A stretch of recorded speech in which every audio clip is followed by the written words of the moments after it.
श्री श्री गुरु गौरांगो जयता। श्री चैतन्य चरितामृत मध्य लीला सप्तदश परिच्छेद।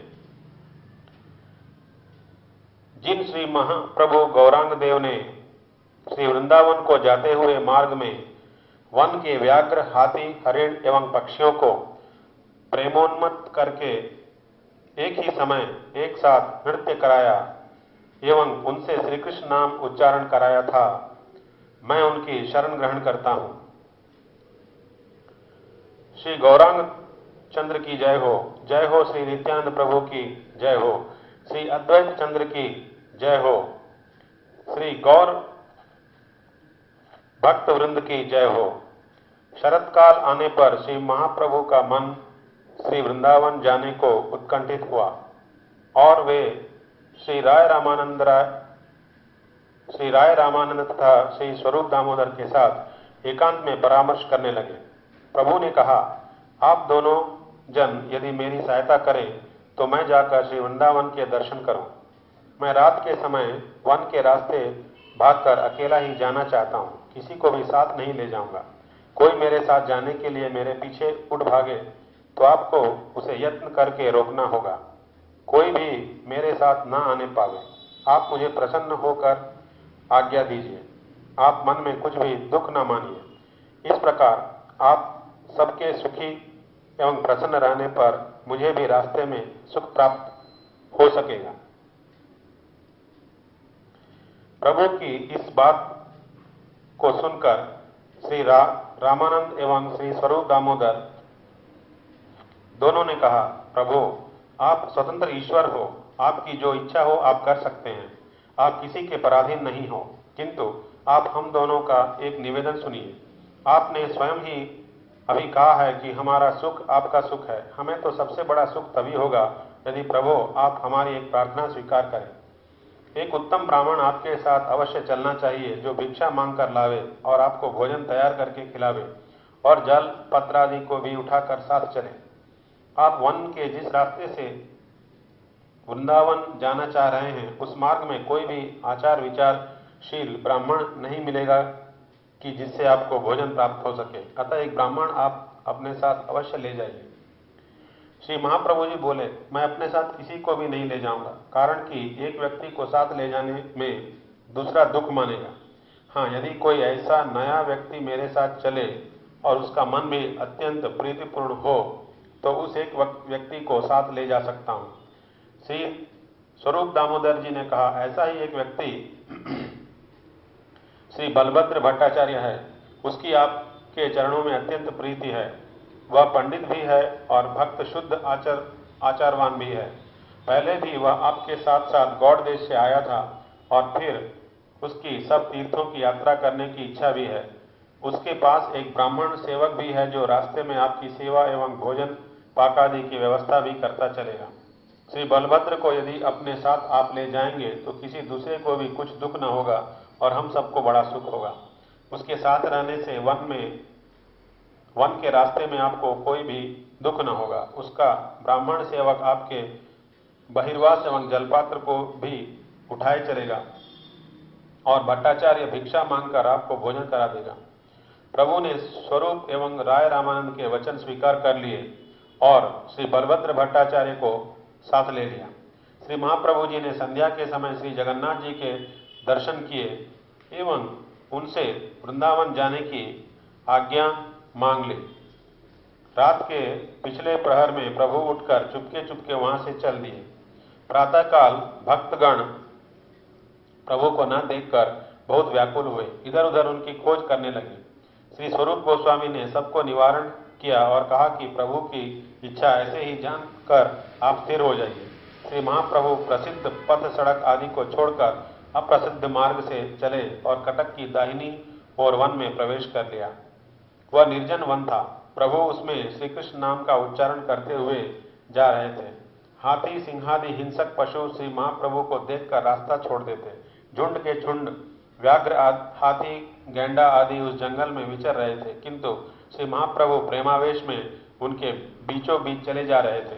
उन सबको देखकर श्री भट्टाचार्य का मन अत्यंत भयभीत हुआ, किंतु वे हिंसक पशु श्री महाप्रभु के प्रताप से एक तरफ हो जाते और प्रभु उनके बीच चले जाते।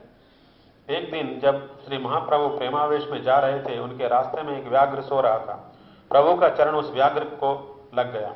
प्रभु ने कृष्ण कृष्ण नाम का उच्चारण किया। व्याघ्र उठकर कृष्ण कृष्ण कहकर नाचने लगा।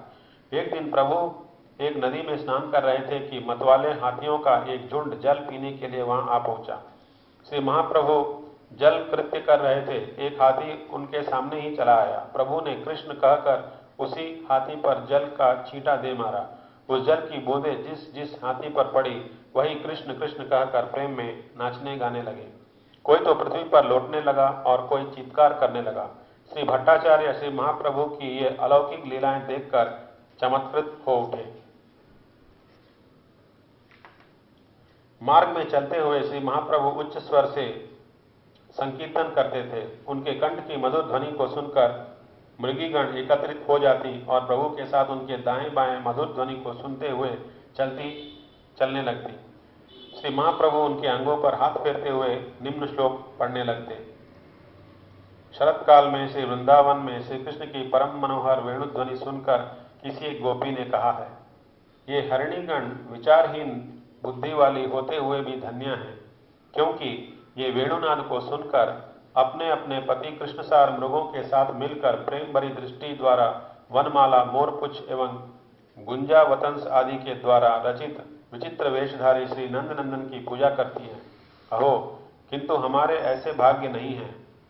ब्रज गोपीजन मृगीगण की भांति अपने पतियों के साथ श्री कृष्ण दर्शन नहीं पाती थी, अतः उन्होंने अपने को अभागिनी कहा है। जिस समय श्री महाप्रभु के दाएं बाएं मृगीगण चल रही थी, उसी समय वहां 5-7 व्याघ्र आ पहुंचे। वे व्याघ्र भी मृगियों के साथ मिलकर श्री महाप्रभु के साथ चलने लगे। यह देखकर प्रभु को श्री वृंदावन की स्फूर्ति हो आई और वे श्री वृंदावन के गुण वर्णन करते हुए निम्नलिखित श्लोक पढ़ने लगे।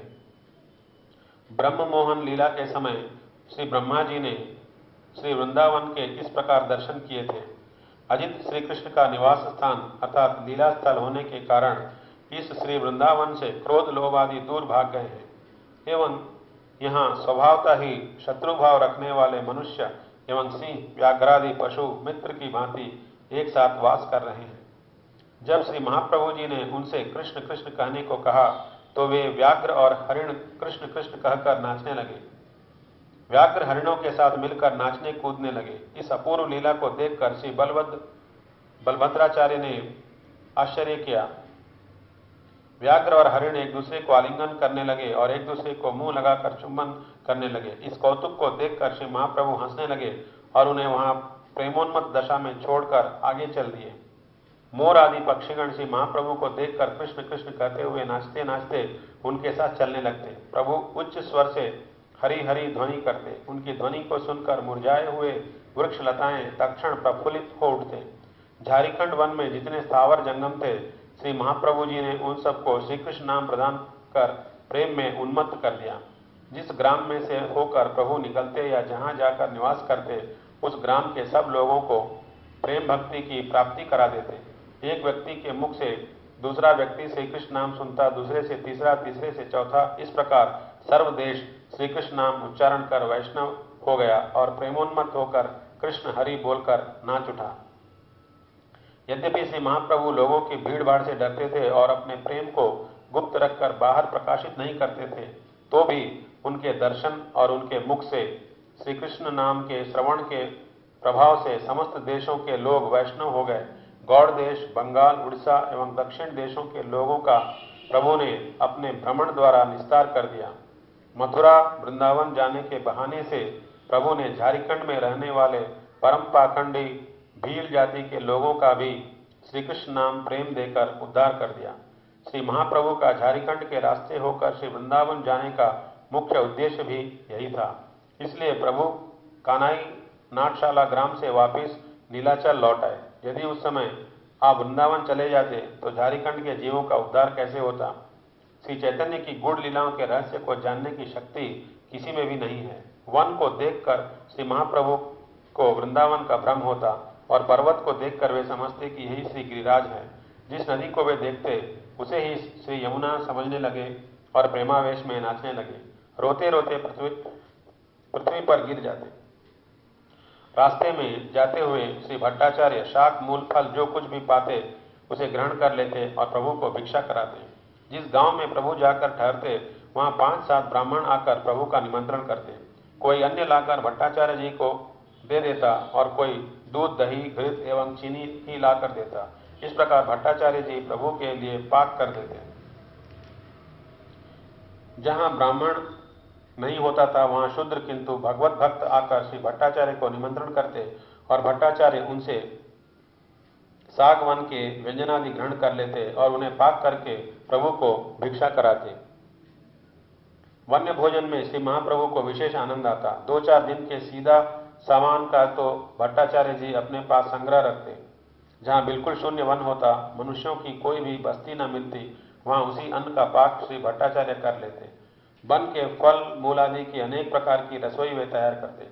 श्री महाप्रभु जो वन्य भोजन से परम संतुष्ट होते और जिस दिन निर्जन वन में निवास करते उस दिन प्रभु अतीव सुख लाभ करते।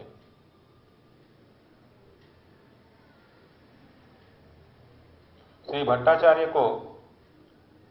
भट्टाचार्य तो श्री महाप्रभु जी की एक दास की भांति प्रीतिपूर्वक सेवा करते और उनका सेवक विप्र श्री महाप्रभु के लिए जलपात्र एवं बहिर्वास को उठाए हुए चला करता था। श्री महाप्रभु जी झरनों के गर्म जल से नित्य 3 बार स्नान करते और प्रातःकाल और संध्या के समय अनेक लकड़ी जलाकर अग्नि तापा करते। निरंतर प्रेमावेश में निर्जन वनों में चलते हुए प्रभु अति सुख अनुभव करते और कहने लगते, सुनो भट्टाचार्य, मैं बहुत देशों में घूमा हूं, किंतु इस वन पथ में जो मुझे सुख मिल रहा है इसका लेश मात्र भी सुख मुझे और कहीं नहीं मिला। श्री महाप्रभु ने आगे कहा, भट्टाचार्य, कृपा सागर श्री कृष्णचंद्र ने मुझ पर बहुत कृपा की है जो इस वन के मार्ग से लाकर मुझे अत्यंत सुख दिया है। पहले भी मैंने वृंदावन जाने का विचार किया था कि शची माता से गंगा जी तथा सब गौड़ीय भक्तों को एक बार देखता मिलता हुआ जाऊंगा। सब भक्तों से मिलूंगा और भक्तों के साथ श्री वृंदावन जाऊंगा। ऐसा विचार कर मैं गौड़ देश में गया और शची माता तथा श्री गंगा जी के दर्शन करके सुखी हुआ। भक्तगणों को साथ लेकर जब वहां से आनंद पूर्वक मैं श्री वृंदावन को जाने लगा तो असंख्य लोग मेरे साथ चलने लगे। श्री कृष्ण ने श्री सनातन के मुख से मुझे शिक्षा दी जिससे वहां से मैं वापस चला आया। अब श्री कृष्ण मुझे इस वन के मार्ग से ले आए हैं। श्री कृष्ण कृपा के समुद्र हैं, दीनहीन जनों पर अत्यंत दया करते हैं। श्री कृष्ण कृपा से बढ़कर और कोई भी सुख नहीं है। फिर महाप्रभु ने श्री भट्टाचार्य को आलिंगन करते हुए कहा, मैं तुम्हारी कृपा से इतना सुख प्राप्त कर रहा हूँ। श्री भट्टाचार्य ने कहा, प्रभु आप ही तो श्री कृष्ण हो, आप ही दयामय हो। मैं एक अधम जीव हूँ, आपने मुझ पर अत्यंत दया की है। मैं तो अति तुच्छ हूँ। आप दया करके मुझे अपने साथ ले आए और कृपा पूर्वक मुझसे अपनी भिक्षा की सेवा अंगीकार कर रहे हो। मुझ अधम कौवे को आपने श्रेष्ठ गरुड़ के समान कर दिया है। आप परम स्वतंत्र ईश्वर हो, स्वयं भगवान हो। मूकं करोति वाचालं पंगुं लंघयते गिरिं यत्कृपातमहं वंदे परमानंद माधवम। जिनकी कृपा मूक व्यक्ति को प्रवीण वक्ता कर देती है और पंगु व्यक्ति को पर्वत पर चढ़ने की शक्ति प्रदान कर देती है, मैं उस परमानंद स्वरूप श्री कृष्ण की वंदना करता हूँ। इस प्रकार श्री बलभद्र भट्टाचार्य ने प्रभु की स्तुति की और प्रेम पूर्वक सेवा से प्रभु के मन को संतुष्ट कर दिया। अनेक आनंद करते हुए श्री महाप्रभु जी काशी आ पहुंचे और मणिकर्णिका घाट पर मध्याह्न काल का स्नान किया। उस समय श्री तपन मिश्र भी गंगा स्नान कर रहे थे। अचानक प्रभु को देखकर वह विस्मित हो गए। महाप्रभु जब पूर्व बंग में भ्रमण करने गए थे उस समय श्री तपन मिश्र से इनका मिलन हुआ था और प्रभु ने काशी में रहने का इन्हें आदेश देते हुए श्री हरिनाम करने का उपदेश दिया था और यह भी कहा था कि काशी में फिर तुम्हारा मेरा मिलन होगा। आज अचानक प्रभु को देखकर एवं उनका मुंडित मस्तक देखकर श्री तपन मिश्र विस्मित हो गए। श्री तपन मिश्र को यह बात स्मरण हुआ ही कि हाँ, मैंने बहुत दिन हुए सुना था कि प्रभु ने संन्यास ग्रहण कर लिया है। इस प्रकार मिश्र को निश्चय हो गया कि ये तो श्री महाप्रभु ही हैं। उसके हृदय में परम उल्लास हुआ। श्री तपन मिश्र ने पास आकर श्री महाप्रभु के चरण पकड़ लिए और रोने लगे।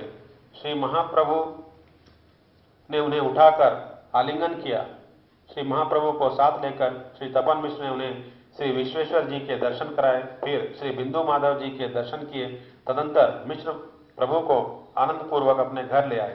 प्रभु की पाद प्रक्षालन आदि सेवा करके मिश्र हाथ में दुपट्टा फिराकर प्रेम में नृत्य करने लगे। श्री महाप्रभु के चरण जल को मिश्र ने सपरिवार पान किया। उसके बाद मिश्र जी ने श्री बलभद्र भट्टाचार्य की सादर पूजा की।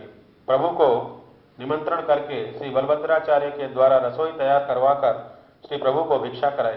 भोजन के बाद श्री महाप्रभु जी ने शयन की और मिश्र जी के पुत्र श्री रघुनाथ श्री महाप्रभु के चरण पलटने लगे। श्री महाप्रभु का उच्चिष्ट प्रसाद श्री तपन मिश्र ने परिवार सहित पाया। इधर श्री महाप्रभु आए हैं यह बात सुनकर श्री चंद्रशेखर वहां आए। श्री चंद्रशेखर जी श्री तपन मिश्र के सखा थे और श्री महाप्रभु के दास थे। वह वैद्य थे, किंतु पुस्तक आदि लिखकर अपनी जीविका निर्वाह करते थे और काशी में वास किया करते थे। श्री चंद्रशेखर ने आकर प्रभु के चरणों में वंदना की और रोने लगे। श्री महाप्रभु जी ने कृपा पूर्वक उन्हें उठाकर आलिंगन किया। श्री चंद्रशेखर जी ने कहा, प्रभु आपने हम पर बड़ी कृपा की है जो यहाँ पधार कर हम दासों को दर्शन दिया है। अपनी प्रारब्ध के वश खोटे कर्मों के वशीभूत होकर हम यहाँ काशी में वास कर रहे हैं, कारण कि यहाँ तो श्री कृष्ण कथा भक्ति चर्चा कहीं नहीं सुन पाते। केवल माया व ब्रह्म के बिना यहाँ और कोई बात ही नहीं सुनी जाती। षट दर्शनों की व्याख्या के अतिरिक्त और कोई कथा यहाँ सुनाई नहीं देती। यहाँ एक यही श्री तपन मिश्र है जो कृपा करके मुझे श्री कृष्ण कथा सुनाते हैं। निरंतर हम दोनों आपके चरण कमलों का ध्यान चिंतन करते रहते हैं। सो आप जानते ही हो, आप सर्वज्ञ हो, ईश्वर हो, इसलिए ही आपने हमें दर्शन दिए हैं। श्री चंद्रशेखर जी ने कहा, हे महाप्रभु सुनिए, आप श्री वृंदावन जा रहे हैं, किंतु कुछ दिन यहाँ रहकर हम दोनों सेवकों का उद्धार कीजिए। श्री मिश्र ने कहा, प्रभु जब तक आप काशी में रहें आप मेरे घर ही भोजन करिएगा और किसी का निमंत्रण नहीं मानिएगा। इस प्रकार श्री महाप्रभु जी दोनों सेवकों के वशीभूत होकर, चाहे उनकी इच्छा नहीं थी, वहां 10 दिन तक रहे। एक महाराष्ट्री विप्र श्री महाप्रभु का दर्शन करने आया और प्रभु का सुंदर रूप एवं प्रेम देखकर चमत्कृत हो उठा। अनेक ब्राह्मण प्रभु को निमंत्रण करने आते, किंतु प्रभु किसी का निमंत्रण नहीं मानते। आज मेरा निमंत्रण हो चुका है, प्रभु सबको ऐसा कह देते। इस प्रकार प्रतिदिन प्रभु टाल मटोल कर देते, क्योंकि वे सब ब्राह्मण श्री कृष्ण बहिर्मुख मायावादियों का संग करने वाले थे। विशेषतः कहीं निमंत्रण स्वीकार में प्रभु को अन्यान्य मायावादी सन्यासियों के संग का भय लगा रहता, अतः वे किसी का निमंत्रण स्वीकार नहीं करते और उन्हें अपनी सेवा से वंचित कर देते। काशी में श्रीपाद प्रकाशानंद सरस्वती सभा में बैठकर अपने शिष्यों को वेदांत की शंकर भाष्यानुरूप व्याख्या पढ़ाया करते थे। एक ब्राह्मण, वही महाराष्ट्री ब्राह्मण, श्री महाप्रभु जी के आचरण को देखकर श्री प्रकाशानंद के पास आया और उनको प्रभु के चरित्र सुनाने लगा। विप्र ने कहा, श्रीपाद, एक सन्यासी जगन्नाथपुरी से आया है। उसकी बड़ी महिमा एवं प्रभाव है जिसका मैं वर्णन नहीं कर सकता हूँ। प्रकांड तो उसका शरीर है, विशुद्ध सुवर्ण की भांति उसका सौर गौर वर्ण है, आजानु पर्यंत विशाल भुजाएं एवं कमल के समान उसके नेत्र हैं। ईश्वर में जितने स्वरूप लक्षण होते हैं उसमें वे सब लक्षण दिखते हैं। अकथनीय उसकी शोभा है। उसे देखते ही ऐसा जान पड़ता है कि वह साक्षात श्री नारायण है। और फिर जो भी एक बार उसके दर्शन करता है वह श्री कृष्ण संकीर्तन करने लगता है। उस ब्राह्मण ने आगे कहा, श्रीमद् भागवत जी में जो लक्षण महाभागवतों के वर्णन किए गए हैं वे सब लक्षण उस सन्यासी में प्रत्यक्ष दिखते हैं। उसकी जिह्वा निरंतर श्री कृष्ण का गान करती है और दोनों नेत्रों में गंगा प्रवाह की भांति निरंतर अश्रु प्रवाहित होते हैं। एक क्षण में तो वह नाचने, हंसने, गाने एवं रोने लगता है और दूसरे क्षण में वह सिंह के समान गर्जना करते हुए हुंकार करने लगता है। उसका नाम कृष्ण चैतन्य है जो जगत का मंगल करने वाला। उसके रूप गुण समस्त अनुपम हैं। उसकी सब रीति ईश्वर के सदृश है। उसका समस्त व्यवहार अलौकिक है। सुनने से कोई विश्वास नहीं कर सकता, देखने से ही इसका संबंध है। श्री प्रकाशानंद उस ब्राह्मण के वचन सुनकर बहुत हंसे और उस विप्र का उपहास करते हुए कहने लगे, हाँ, मैंने भी सुना है कि एक भावक सन्यासी गौड़ देश से यहाँ आया है। वह केशव भारती का शिष्य है और लोगों को ठगता फिरता है। उसका नाम चैतन्य है। और भावक लोगों को साथ लेकर देश विदेश गांव-गांव में नाचता फिरता है। जो भी उसे देखता है वही उसे ईश्वर कहने लगता है। ऐसी मोहन विद्या उसके पास है कि जो भी उसे देखता है वही मोहित हो जाता है। पुरी में एक सार्वभौम भट्टाचार्य महान पंडित हैं। पुरी में एक सार्वभौम भट्टाचार्य महान पंडित हैं। मैंने सुना है कि वह भी उस चैतन्य के संग से पागल हो गया है। सन्यासी तो वह नाम मात्र का है, वह महा इंद्रजाली है, किंतु इस काशी नगरी में उसकी भावुकता की कालिमा स्याही बिकने की नहीं। तुम तो वेदांत श्रवण किया करो। उसके पास जाना भी ठीक नहीं है, कारण कि स्वेच्छाचारी लोगों के संग से मनुष्य का यह लोक और परलोक दोनों नाश हो जाते हैं। श्री प्रकाशानंद के मुख से श्री महाप्रभु की निंदा सुनकर उस ब्राह्मण को महान दुख हुआ और कृष्ण कृष्ण कहकर वहां से उठकर चल दिया, क्योंकि उस ब्राह्मण का मन श्री महाप्रभु के दर्शन करके शुद्ध हो चुका था। उसने जाकर सब वृत्तांत श्री महाप्रभु जी को सुनाया। उसके वचन सुनकर श्री महाप्रभु मंद मुस्कुरा दिए। उस ब्राह्मण ने प्रभु से पूछा, प्रभु, जब मैंने श्री प्रकाशानंद के आगे आपका नाम लिया तो वह आपका नाम पहले से ही जानता था। उसने अपने आप आपका नाम बताया। आपके दोषों को कहते हुए उसने आपके नाम का उच्चारण भी किया और चैतन्य चैतन्य इतना ही अधूरा नाम वह 3 बार बोला। हर बार किंतु कृष्ण नाम उसकी जिह्वा पर नहीं आया। पूरा नाम कृष्ण चैतन्य वह न कह सका। इस प्रकार वह अवज्ञापूर्वक नाम लेता था और मुझे बहुत दुख होता था। मुझे इसका कारण आप कृपा करके कहो कि कृष्ण नाम उसकी जिह्वा से क्यों न निकला। मेरे मुख से तो आपके दर्शन करते ही अपने आप कृष्ण हरि आप उच्चारित हो रहा है।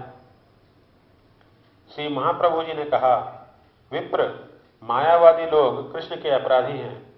वे ब्रह्म, आत्मा एवं चैतन्य, बस इतने नाम ही निरंतर बोला करते हैं, जिनकी जिह्वा से कृष्ण नाम का उच्चारण नहीं होता, क्योंकि श्री कृष्ण नाम और श्री कृष्ण स्वरूप दोनों समान ही तो हैं।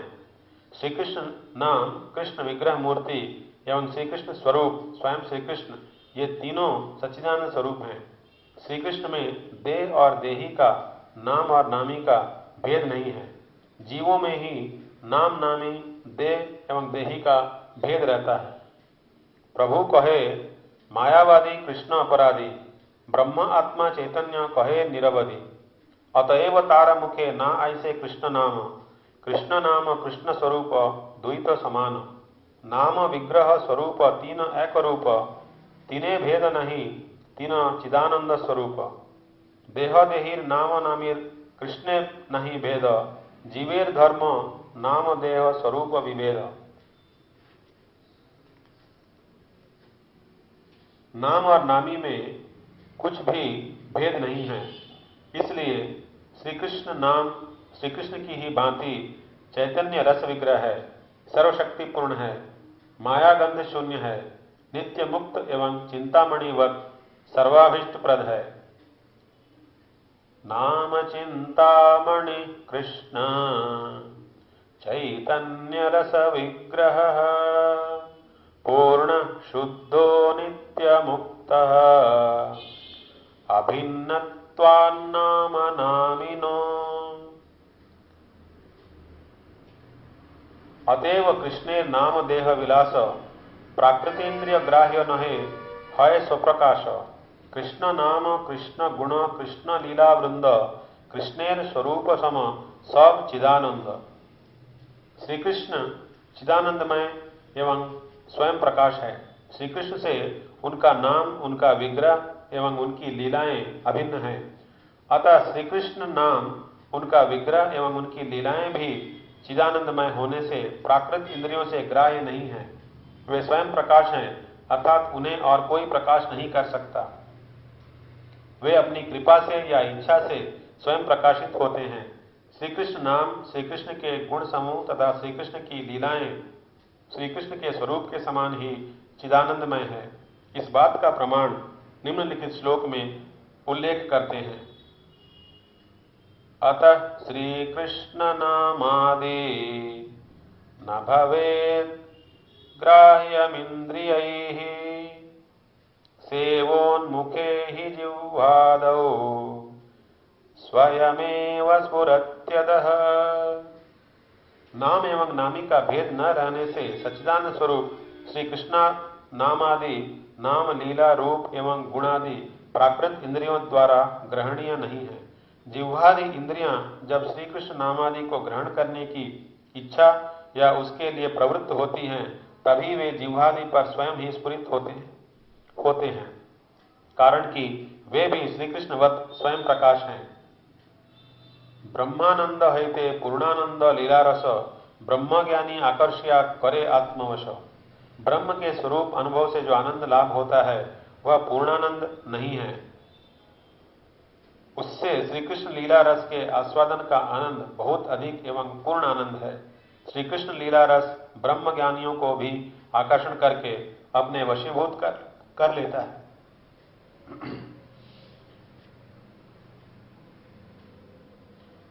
श्री सूत जी ने कहा है, जिनका चित्त ब्रह्मानंद से परिपूर्ण था एवं इसलिए अन्य विषयों से जो अपनी मन की वृत्ति को हटाए रखने में समर्थ थे, ऐसे होने पर भी अजित श्री कृष्ण की मनोहर लीला द्वारा आकृष्ट चित्त होकर जिन्होंने कृपावशतः श्री कृष्ण तत्व को प्रकाश करने वाला श्रीमद् भागवत पुराण लोकों में प्रचारित किया है, अखिल पापों के नाश करने वाले उन श्री व्यासनंदन श्री सुखदेव जी को मैं प्रणाम करता हूं।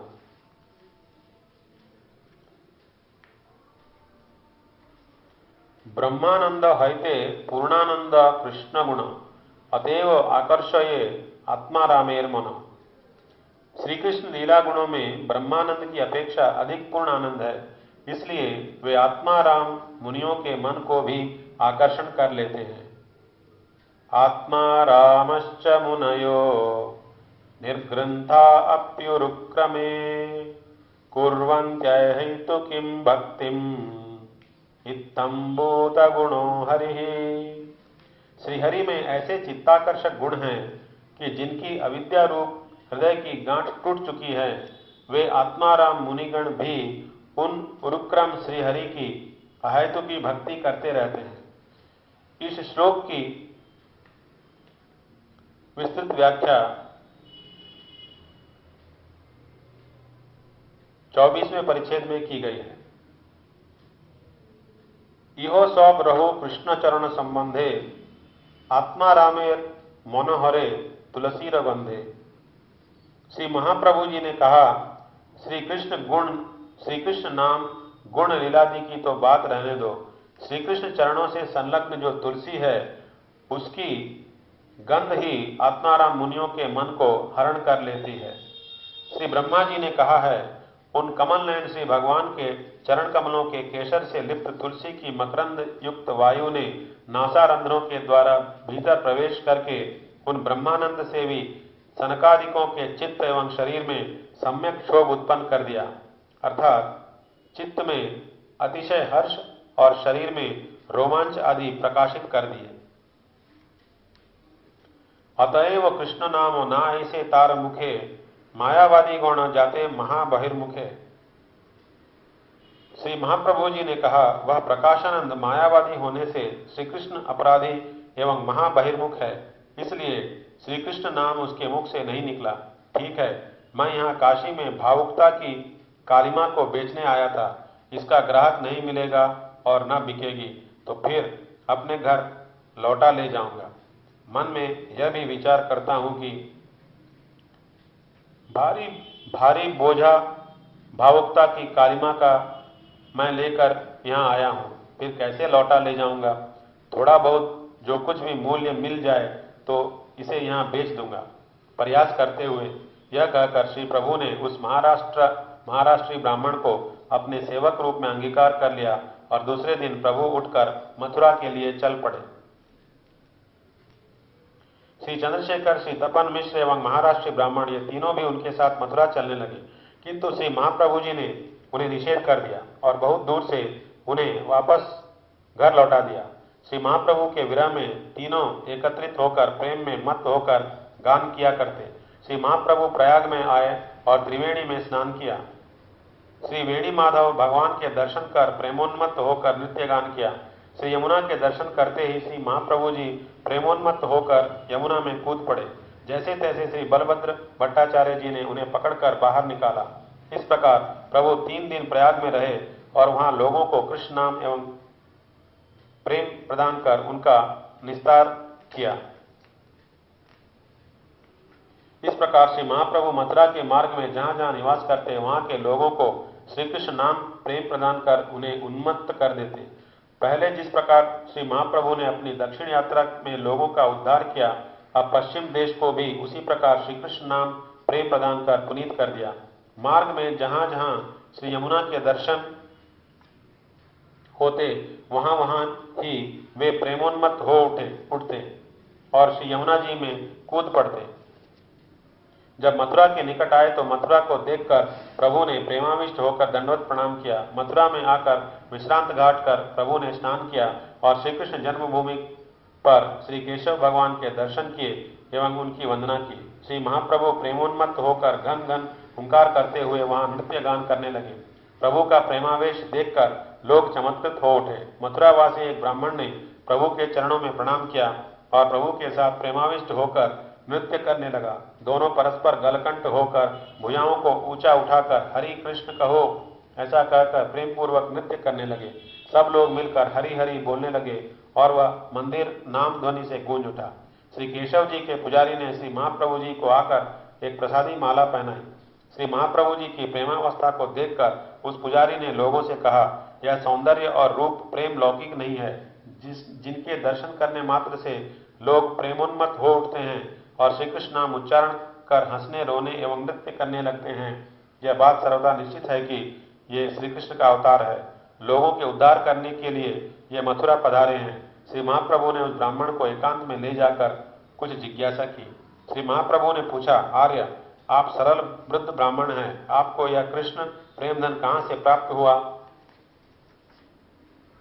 विप्र ने कहा, प्रभो यहाँ मथुरा में श्रीपाद माधवेंद्रपुरी यात्रा करते हुए आए थे। वे कृपा कर मेरे घर पधारे और उन्होंने मुझे अपना शिष्य किया तथा मेरे यहाँ भोजन स्वीकार किया। उन्होंने यहाँ श्री गोपाल जी को प्रकट कर उनकी सेवा की भी व्यवस्था की थी। आज तक उनकी सेवा गोवर्धन में चलती है। जब इस प्रकार ब्राह्मण ने कहा तो श्री महाप्रभु ने उस ब्राह्मण के चरणों में नमस्कार किया। तब ब्राह्मण भयभीत होकर प्रभु के चरणों में पड़ गया। श्री महाप्रभु ने कहा, आप तो गुरु हैं, आप और मैं आपका एक प्रकार शिष्य लगता हूं, अतः गुरु होकर शिष्य को नमस्कार करना आपको नहीं बनता। प्रभु के वचन सुनकर विप्र विस्मित हो गया अतः और वह संकुचित होकर कहने लगा, आप सन्यासी होकर ऐसी बातें कैसे कर रहे हैं? किंतु आपके प्रेम को देखकर मैं अवश्य अनुमान कर रहा हूं कि श्री माधवेंद्रपुरी से आपका कोई संबंध है। उनके संबंध के बिना ऐसे प्रेम की गंध भी किसी में नहीं आ सकती। फिर भट्टाचार्य ने श्री माधवेंद्रपुरी के साथ श्री प्रभु के संबंध को बताया, जिसे सुनकर वह ब्राह्मण आनंद पूर्वक नाचने लगा। वह ब्राह्मण महाप्रभु को अपने घर ले आया और अपनी इच्छा अनुसार प्रभु की सेवा करने लगा। उस ब्राह्मण ने महाप्रभु के लिए भट्टाचार्य के द्वारा रसोई बनवाई। श्री महाप्रभु ने यह देखकर ब्राह्मण से कहा, श्रीपुरी गोस्वामी ने तुम्हारे घर भोजन किया था, मुझे भी तुम अपने हाथ की भिक्षा कराओ। श्रीपुरी गोस्वामी की मुझे यही शिक्षा है। भगवान श्री कृष्ण ने अर्जुन के प्रति भी कहा है, श्रेष्ठ व्यक्ति जैसा जैसा आचरण करते हैं साधारण लोग भी उसी प्रकार आचरण करते हैं। श्रेष्ठ व्यक्ति जिस बात को प्रमाणित करते हैं साधारण लोग भी उसी का अनुसरण करते हैं। श्री महाप्रभु ने कहा, जब श्री माधवेंद्रपुरी ने आपकी रसोई को स्वीकार किया है तो मैं भी उनका अनुसरण करूंगा। वह ब्राह्मण सनोड़िया ब्राह्मण था। सनोड़िया के घर सन्यासी भोजन नहीं करते थे, तथापि श्रीपुरी गोस्वामी जी ने उसका वैष्णव आचरण देखकर उसे दीक्षा दे दी थी और उसे वैष्णव बनाकर उसके घर भोजन भी कर लिया था। क्योंकि वैष्णव होने पर जीव की जाति बदल जाती है और वह भगवत भक्त ही हो जाता है। जब महाप्रभु ने उस ब्राह्मण से भिक्षा मांगी तो वह ब्राह्मण दीनतापूर्वक कहने लगा, मैं आपको भिक्षा कराऊंगा, मेरे बड़े भाग्य हैं। आप ईश्वर हो, आपके लिए विधि निषेध कुछ भी नहीं है। केवल इतनी बात है कि मूर्ख लोग आपकी इसमें निंदा करेंगे और मैं उन दुष्ट वचनों को सहन नहीं कर पाऊंगा। श्री महाप्रभु जी ने कहा, श्रुति स्मृति तथा ऋषिगण इन सब का भिन्न भिन्न मत है, जिससे कोई भी एक पथ निर्णय नहीं कर पाता। इसलिए साधु पुरुषों का आचरण ही धर्म स्थापन का आदर्श होता है। श्रीपुरी गोस्वामी का जो आचरण है वही धर्म का सार है। तर्क द्वारा तत्व का निर्णय नहीं किया जा सकता। समस्त श्रुतियों का मत भिन्न भिन्न है। जिनका भिन्न मत न हो ऐसा कोई ऋषि नहीं है और धर्म तत्व अति गूढ़ स्थानीय है। इसलिए महाजनों पूर्वाचार्य गणों ने जिस पथ का आचरण किया है उसी पथ का ही अवलंबन करना चाहिए। तदंतर उस ब्राह्मण ने महाप्रभु को भिक्षा कराई। मथुरावासी सब लोग श्री महाप्रभु के दर्शन करने आए। असंख्य लोगों ने आकर प्रभु के दर्शन किए। श्री महाप्रभु कमरे से बाहर आकर विराजमान हो गए, जिससे सब ने जी भरकर दर्शन किया। श्री महाप्रभु जी भुजाएं उठाकर सबसे कहते, हरि हरि बोलिए। सब लोग उच्च हरि ध्वनि करते हुए नृत्य करने लगते। श्री महाप्रभु ने श्री यमुना के 24 घाटों पर स्नान किया और उस ब्राह्मण ने सब स्थानों के दर्शन प्रभु को कराए। प्रभु ने स्वयं विश्राम, दीर्घ, विष्णु, भूतेश्वर, महाविद्या एवं गोकर्ण आदि सब मंदिर स्थानों के भी दर्शन किए। श्री महाप्रभु जी का मन जब वन शोभा देखने को उत्कंठित हुआ तो उस ब्राह्मण को अपने साथ ले लिया। मधुवन, तालवन, कुमुदवन, बहुलावन में प्रभु गए और सब स्थानों पर स्नान किया एवं प्रेमाविष्ट हो उठे। रास्ते में गौवें चर रही थी। प्रभु को देखकर वे प्रभु के चारों ओर उन्हें घेर करके हुंकार करती हुई खड़ी हो गई। श्री महाप्रभु गौओं को देखकर प्रेम में स्तब्ध हो गए और गौएं वात्सल्य भाव से प्रभु के अंगों को चाटने लगी। प्रभु ने स्वस्थ होकर गौओं के गल देश को खुजाया और वे प्रभु के साथ साथ चलने लगे। बहुत यत्नपूर्वक गोपालों ने गौओं को रोका। श्री महाप्रभु की कंठ ध्वनि को सुनकर वहां मृग एकत्रित हो गए। मृगी एवं मृगगण श्री महाप्रभु को देखकर उनके अंग चाटने लगे। प्रभु से मृगगण कुछ भी भय न करते। प्रभु के साथ साथ वे चलने लगते। प्रभु के श्रीअंग की सौरभ को पाकर मृगगण अपने मस्तक को ऊपर उठाते और प्रभु कृपा कर उनकी पीठ पर हाथ फेरने लगते। कोकिला एवं मधुकर गण प्रभु को आया देखकर पंचम स्वर में गाने लगते और मोरगण नृत्य करते हुए प्रभु के आगे आगे चलते। श्री महाप्रभु को देखकर श्री वृंदावन के वृक्ष एवं लताएं अंकुरित पुलकित हो उठी। उनसे मकरंद प्रवाहित होने लगा, मानो वे प्रेम में अश्रु प्रवाहित कर रहे थे। अपनी फल फूलों से लदी हुई डालों से वे प्रभु का चरण स्पर्श कर रहे थे, जैसे मानो बंधु मिलते समय भेंट उपस्थित कर रहे हों। श्री वृंदावन के स्थावर जंगम श्री महाप्रभु जी को देखकर आनंदित हो उठे, मानो बिछड़े हुए बंधु परस्पर मिल रहे हों। उन सब की प्रीति को देखकर श्री महाप्रभु भावावेश में मानो उन सब के अधीन होकर क्रीड़ा करने लगते। प्रति वृक्ष प्रति लता को श्री गौरांग आलिंगन करने लगे और ध्यान में पुष्पों का श्री कृष्ण के अर्पण करने लगे। श्री महाप्रभु जी अश्रु, कंप, पुलकादि प्रेम के सात्विक विकारों से अस्थिर हो गए और उच्च स्वर से बोलो कृष्ण उच्चारण करने लगे। श्री वृंदावन के स्थावर जंगम उस समय कृष्ण ध्वनि कर रहे थे, मानो प्रभु की गंभीर ध्वनि का प्रत्युत्तर दे रहे थे। मृगों को गले लगाकर प्रभु रो रहे थे और मृगों के भी अंगों में पुलकावली एवं नेत्रों से प्रेमाश्रु प्रवाहित हो रहे थे। वृक्षों की डालों पर शुक एवं सारिका दिखाई दे रहे थे। उन्हें देखकर प्रभु का मन उनसे कुछ सुनने को हुआ। शुक सारिका उड़कर झट श्री महाप्रभु के हाथ पर आ बैठे और प्रभु को श्री कृष्ण गुणात्मक निम्नलिखित श्लोक पढ़कर सुनाने लगे। शुक ने कहा, जिनका सौंदर्य ललना गणों के धैर्य को दलन करता है, जिनकी लीला वैकुंठाधीश्वरी श्री लक्ष्मी जी को भी स्तंभित कर देती है, जिनका बल पर्वतराज गोवर्धन को भी गेंद की भांति कर देता है, जिनके समस्त गुण अनंत एवं निर्मल है, जिनका स्वभाव सबको सुखी करने वाला है एवं जिनकी कीर्ति विश्वजनों का मंगल करने वाली है, वे प्रभु जगन मोहन श्री कृष्ण विश्व की रक्षा करें। शुक के मुख से श्री कृष्ण का गुणानुवाद सुनकर सारिका श्री राधिका जी के गुणों का वर्णन करने लगी। सारिका ने कहा, हे शुक, हमारी श्री राधिका जी का प्रेम, सौंदर्य, सुशीलता, नृत्य, गीत, चातुरी, गुण संपत्ति तथा कवित्व, इनमें प्रत्येक ही जगन मोहन श्री कृष्ण के चित्त को मोहित करके सुशोभित हो रहा है। सारिका के वचन सुनकर फिर शुक बोला, सारिके, हमारे श्री कृष्ण मदन मोहन हैं। एक श्लोक रचना करके शुक कहने लगा, सारिके, वंशीधारी जगत नारी चित्तहारी गोपी नारी बिहारी श्री मदन मोहन की जय हो। फिर शारी शुक का प्रयास करते हुए निम्नलिखित श्लोक बोले, जिसे सुनकर श्री महाप्रभु को विस्मय एवं प्रेमोल्लास हुआ। सारिका ने कहा, अरे शुक, श्री कृष्ण जब श्री राधिका जी के साथ रहते हैं तभी वे श्री राधा के प्रभाव से मदन को मोहित करने में समर्थ होते हैं, अन्यथा वे विश्व को मोहित करने वाले होते हुए भी मदन से मोहित हो जाते हैं। इतना कहकर शुक एवं सारिका उड़कर वृक्ष की डाल पर चले गए और प्रभु मोर का नृत्य आनंद पूर्वक देखने लगे। मोर के नीलकंठ को देखकर उन्हें श्री कृष्ण स्मृति उदय हो आई और प्रेमावेश में श्री महाप्रभु पृथ्वी पर गिर पड़े। प्रभु को मूर्छित अवस्था में देखकर वह ब्राह्मण एवं श्री बलभद्र भट्टाचार्य दोनों मिलकर प्रभु की सेवा करने लगे। अति शीघ्र श्री महाप्रभु जी का ही बहिर्वास लेकर पानी से भिगोकर प्रभु के माथे पर जल पट्टी रखकर जल से सींचने लगे और एक वस्त्र से हवा करने लगे ताकि प्रभु चेतन हो। श्री महाप्रभु के कानों में उच्च स्वर से श्री कृष्ण नाम कहा, जिससे श्री प्रभु को चेतनता तो हुई, किंतु पृथ्वी पर वे लौटने लगे। वह कंटक युक्त दुर्गम वन था। प्रभु के अंग घायल हो गए।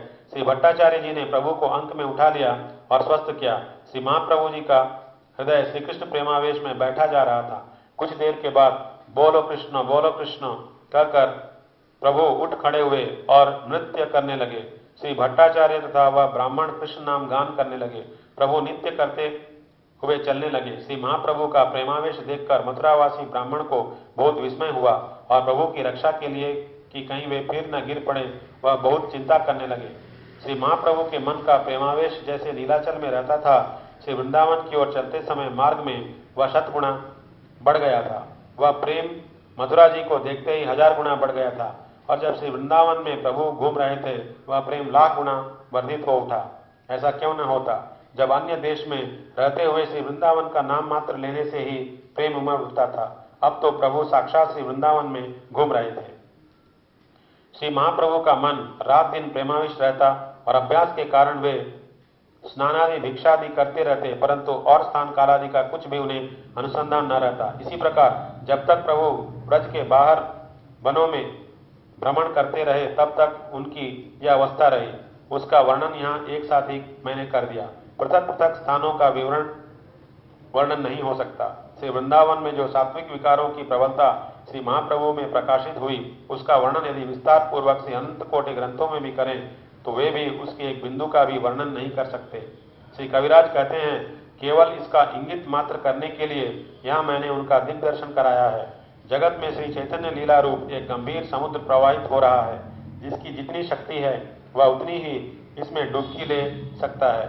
श्री रूप गोस्वामी तथा रघुनाथ दास गोस्वामी के चरणों की अभिलाषा करते हुए श्री कृष्णदास कविराज गोस्वामी श्री श्री चैतन्य चरितामृत का गान करते हैं। जय श्री गुरु गौरांग गांधर्विका गिरिधारी की जय।